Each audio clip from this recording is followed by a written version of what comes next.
Welcome to the wild world of the diagnostic laboratory industry, where we focus on science, compliance, sales marketing, and self-mastery. Welcome to Lab Results with Blake. I'm your host, Blake Bork.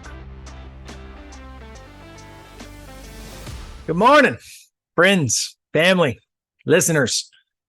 So today, we're going to continue to move on in our series of collision-based sales. Today, we arrive at communicate a message. Quick recap. We're going to talk about, we talked about communicate a message, capture permission, convert mindset, compel to action, and now we're on close commitment. The term inside of diagnostic lab sales, close. I close them, closing a deal, closing someone to a decision, right?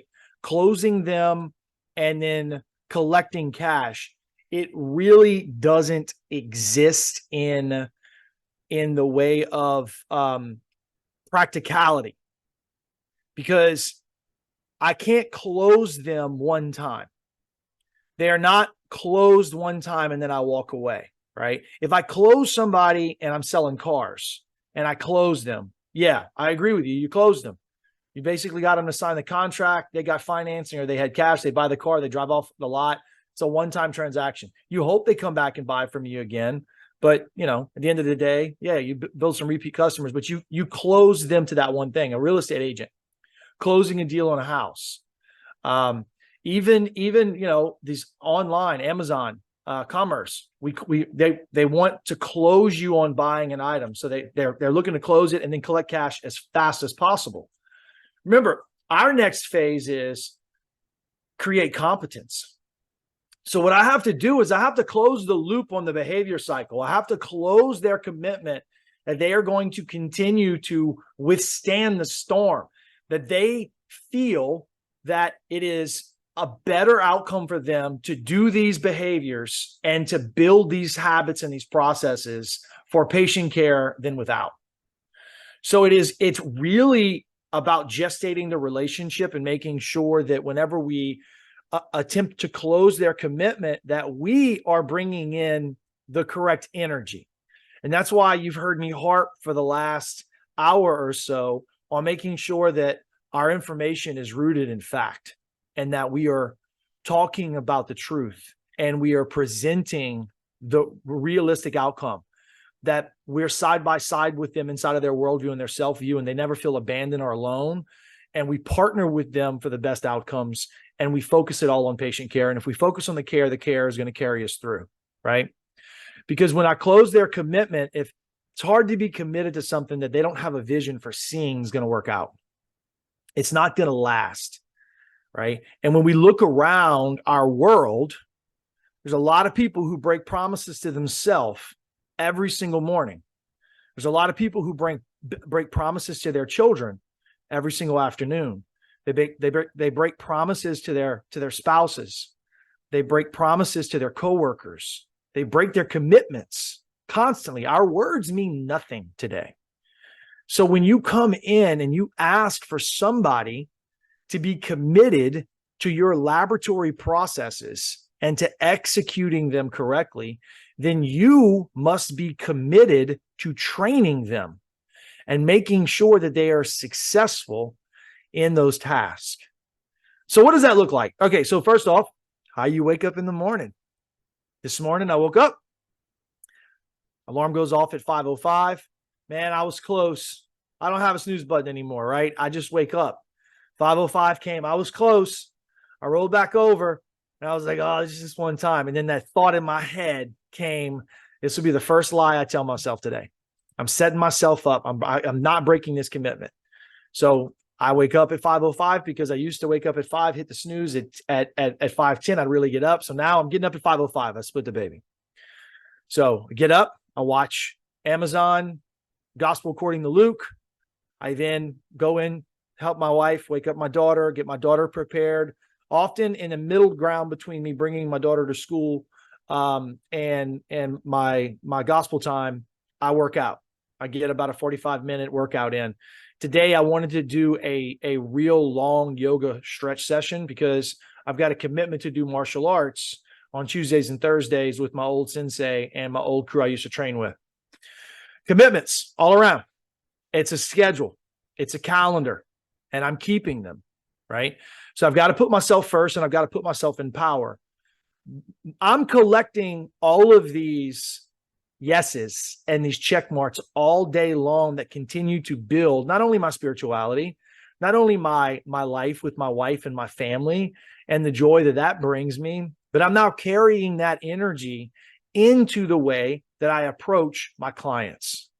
I am more in power, so that way I can give them power, because they may not show up the exact same way. They may not show up with the clarity that they need to be able to focus on the training. The more that I am in the truth, the more I will see others lie. If you're driving, try to remember that. If you're listening, write it down, right?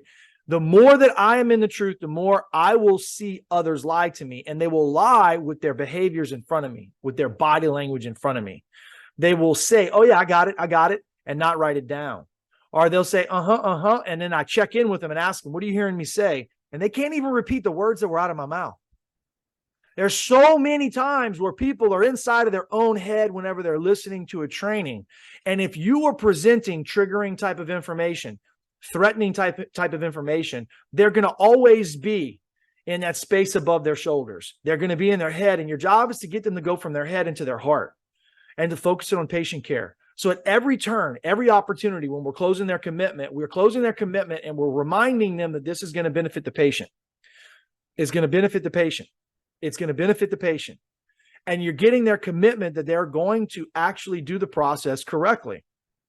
Now Chris Voss, who is a FBI hostage negotiator, literally wrote the book on hostage negotiation for the FBI, and has done, terrorism, hostage negotiation tactics and training all over the world. He wrote this book called Never Split the Difference. And I've got to enunciate today.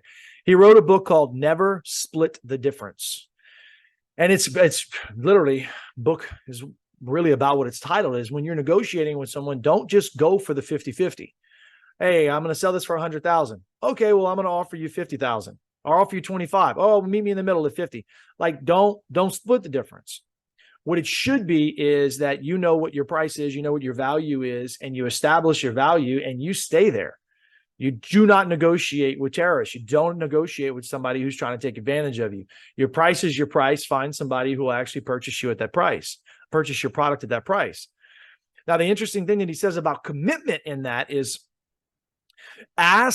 he says, it doesn't matter how sick and twisted the person it is. Doesn't matter if they're a terrorist, if they're holding their wife, their child, a bank, strangers hostage. When you ask them a question about their commitment, if they're really going to let the people go, or if they're really what they really want, you ask him 3 times, even if it's 3 different ways, but 3 times. He says, very rarely will a person lie to you 3 times in a row. Very rarely will a person lie to your face or over the phone 3 times in a row. So as you're going through this process, think about the in-services you've done as a sales rep. Think about the times that you've actually come into a doctor's office and you've got them to sign paperwork, and you're like, okay, so we're going to go ahead and come back on Tuesday. I'll have cups. I'll have kits. We'll go ahead and have the FedEx bags or UPS bags. We'll go ahead and train everybody on training. Oh, well, Tuesday's not going to work. Why? Well, I need to make sure that I talk to my office manager about this. But we just signed the paperwork. Oh, yeah, but I need to make sure I get her approval too. One question in, dog. One question in. And we're now back to the beginning. Communicate a message, capture permission, convert mindset, compel to action, close commitment. Okay, same example. Hey, doc, all right, so we're going to come and we're going to do some training. We're going to bring the bags. We're going to train the staff. Can you have everybody, together? Yes, I can absolutely have everybody together. Okay, cool. In that training, we're going to look at some live patient reports and examples of why people or patients would need this testing as it's medically necessary. Who in the office would be able to do that? Oh, you want to test this on real people, doctor says. Yes, that's the purpose of all of this, is so that way we can actually look at, oh, yeah, I'm not sure if we're ready to do that. Two questions in. Doc's not committed to actually testing anybody. They were committed to scheduling the lunch. They were committed to eating the free lunch. They were committed to wasting your time. They were committed to saying yes. They were committed to signing the paperwork. They were committed to filling out the paperwork. But when we get to the point of actually doing real patient tests and we put that pressure on them, their mind is, you got to ask them the clarifying question here. You got to communicate that message and capture permission. Doc, what's holding you back from wanting to stand in front of patients and actually get this test done? It very well could be they don't understand the report. It very well could be that they are afraid of high bills. It very well could be they don't believe in the science. It could be that they just literally just are yes man. And they were just saying yes, but they don't have a commitment in their bones about you. And so your job is to flush that out so that way you don't waste everyone's time at the lab. Trust me when I say this.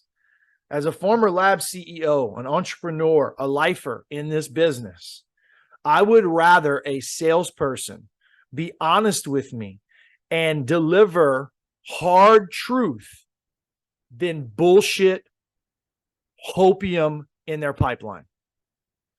Do not lie to me because you think it makes me feel good.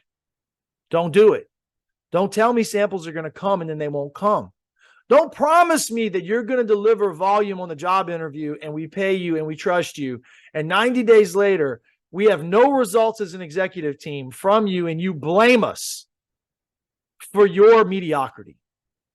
When you knew the laboratory was out of network, you knew the laboratory was a startup, and you create this story that somehow we failed you. And I'm talking to like 30 freaking reps in my life right now. Straighten your soul. You are not a victim. If anything, you were the perpetrator. I talk a lot about lab executives being bad for sales reps. There's a whole lot of sales reps out there. There's a whole lot of marketers out there that are holding 2 and 3 different jobs, that are working on the side, that are lying about the business that's going to come and collecting checks and then talk shit on the backside of it. That's got to stop too. So when we talk about commitment, we talk about your commitment inside of this process, because if you show up with jacked energy, non-committal, guess what? So will your provider. They will have jacked energy and be non-committal. If you're the type of person that's got a, oh man, you know what? I want to do this, but I need to talk to my CPA. And after I talk to my CPA, I'm going to go to church. I'm going to pray on this. I'm going to talk to my wife, and my father-in-law always gives good advice. I'm going to talk to my father-in-law and he's going to tell me what to do. And then, you know what? I mean, I got to check this out with my lawyer and my compliance attorney. And we need to make sure that everybody in the staff, and we're going to send a survey out to our patients, and then we'll get back to you. Not happening. If that's how you buy, right, then that's how you're going to sell. And so if you don't buy with certainty and with decisiveness, if you don't know how to get yourself out of the land of maybe and get yourself into commitment from what might be to what must be, if you can't do that with yourself, if you can't tilt your own energy, if you can't build a habit, if you can't self-improve, if you can't self-motivate, if you always need external manipulation to get you to do your job, if you have to wait for the pressure, if you have to wait for the last minute, your clients are going to do the exact same thing to you. It's because you found people who are listening to your message, and that is the communicating of your message. You are sending out signals into the universe that if I'm half-assed, and if I lie, and if I manipulate, and if I pretend, right, that I'm going to be successful. And people who lie and pretend and manipulate hear your message and say, wow, I know who they are. Let me join them. And now we got 3 people in a room talking about absolutely nothing. You got to decide who you want to be in that room. Because if they're not willing to be committed to you, then they're stealing your time and they're stealing opportunity, right? And they're not ready yet, and that's okay. You water that seed. You fertilize it. You tend it. Sooner or later, if you're consistent and you show back up, there's a weed that's there, you pluck the weed so the flowers can grow, right? There's a conversation with the front desk person. There's a conversation. There's a meeting you go to and they're there. There's networking. There's a Facebook post that you comment on. There's a LinkedIn message, a DM that you send. There's a I was thinking about you note that you drop off. I, as a laboratory executive, as a trainer, as a salesperson, I do not expect a one call, one close to always occur. I cannot. I promise you right now, laboratory leaders that think that happens all the time and expect that have never sold. Ask them to join you on a call and watch them pitch. What you'll see is somebody flounder. They'll be late. They'll miss the appointment. They'll come up with an excuse because they've never done it before. So don't take your cues from people who have never actually sold before and who are non-committal about their responsibility. If they hide from accountability, don't take cues from them. Don't listen to them, right? This is about you being a professional and you showing up and actually getting somebody to be committed to improving patient care, to drive technology and innovation so that way patient care can flourish. That's your job. That's your responsibility. That's your obligation. That's your commitment. So where in your life are you falling short on your commitments and it's bleeding over into your sales process? That's the question you got to answer yourself. You fix your commitments, you will fix your sales process. That I can promise you. More to come tomorrow. Focus on the care, guys, and the care will carry you through. You've been listening to Lab Results with Blake, with your host, Blake Bork. Please like, share, and subscribe to this podcast. Remember, greatness is contagious.